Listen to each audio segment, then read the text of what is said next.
estamos viviendo un momento muy definitorio para la posibilidad de la consolidación o no de una nueva clase política sobre la cual se asiente la conducción del país hacia el futuro.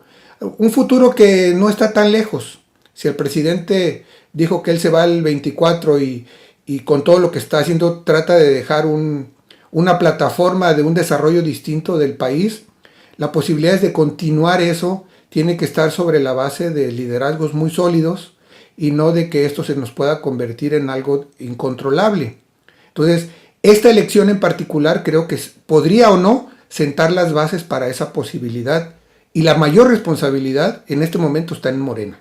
Va a ser muy interesante, independientemente del resultado electoral, el procesamiento que haga Morena con relación a sus candidatos, porque en el 18 se argumentó que ante el objetivo de ganar la presidencia de la República y ante la novedad de un partido todavía en proceso de estructuración, se abrió la puerta a todo aquello o a todo aquel o aquella que se consideraba que podía sumar para el objetivo central.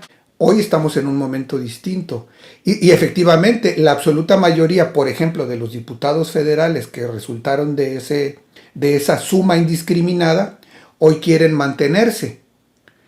Entonces, la decisión que tome Morena con relación a eso va a ser muy interesante. Les va a dar la posibilidad a todos, a la mayoría, de intentar reelegirse.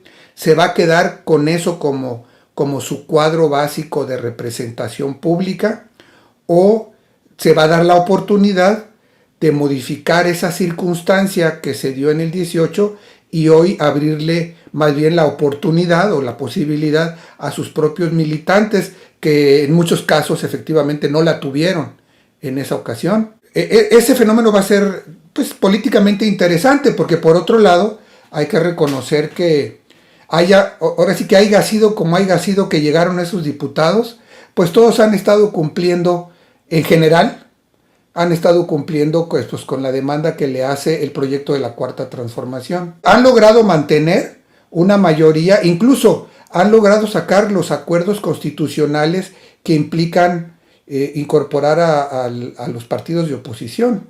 Que eso, bueno, ya es parte de la operación política. Lo que quiero decir es que independientemente de quiénes sean, el proyecto de la 4T, el proyecto presidencial, ha tenido posibilidades de fluir de manera tranquila, de manera libre, digamos, en el Congreso.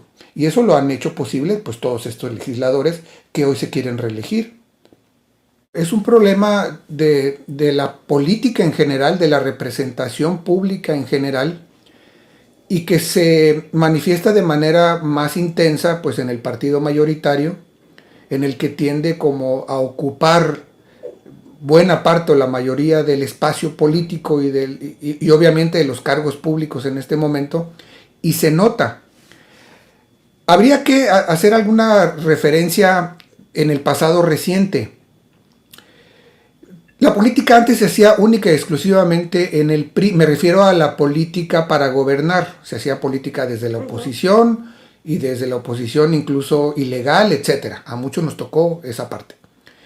Pero cuando el PRI pierde la presidencia de la República, que era como su vértice, su punto central de poder, de la sobrevivencia durante más de 70 años, la llegada de la oposición, particularmente la del PAN, dio pie al surgimiento de nuevas opciones y de nuevas personas.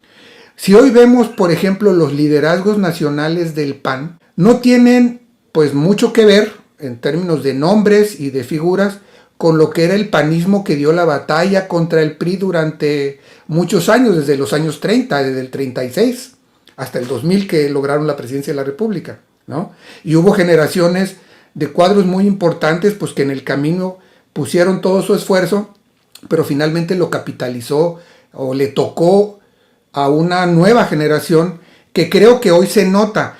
Morena abre esta nueva posibilidad y entonces a Morena se le puede ver desde las dos ópticas, desde que apenas está en germen la posibilidad de la apertura para toda el surgimiento de una nueva clase política que gobierna este país, pero también se le puede ver como el receptáculo donde fue a caer todo lo que ya se estaba desechando de otros lados. ¿Cuál de las dos partes va a tener más peso en esta etapa de la política nacional? Y de eso va a depender lo que veamos en el futuro inmediato. Si las cosas de la decisión las llevas, por ejemplo, a la tómbola, te puede llegar también alguien que se inscribió a Morena desde que se fundó, pero que no te va a servir. ¿Qué se necesita? Se necesita una conducción política. Se necesita finalmente la capacidad de dirección, que hasta hace poco quien la tenía casi única y exclusivamente era el presidente de la República. Hoy tendría que transitar Morena hacia la conformación de una dirección, de un cuerpo colegiado de dirigentes que fueran capaces de darle sentido a esto que estamos comentando. De otra manera, podemos estar viendo al partido que es debut y despedida en función de lo que suceda con su líder, de su fundador. Ese es el otro riesgo que puede estar corriendo Morena.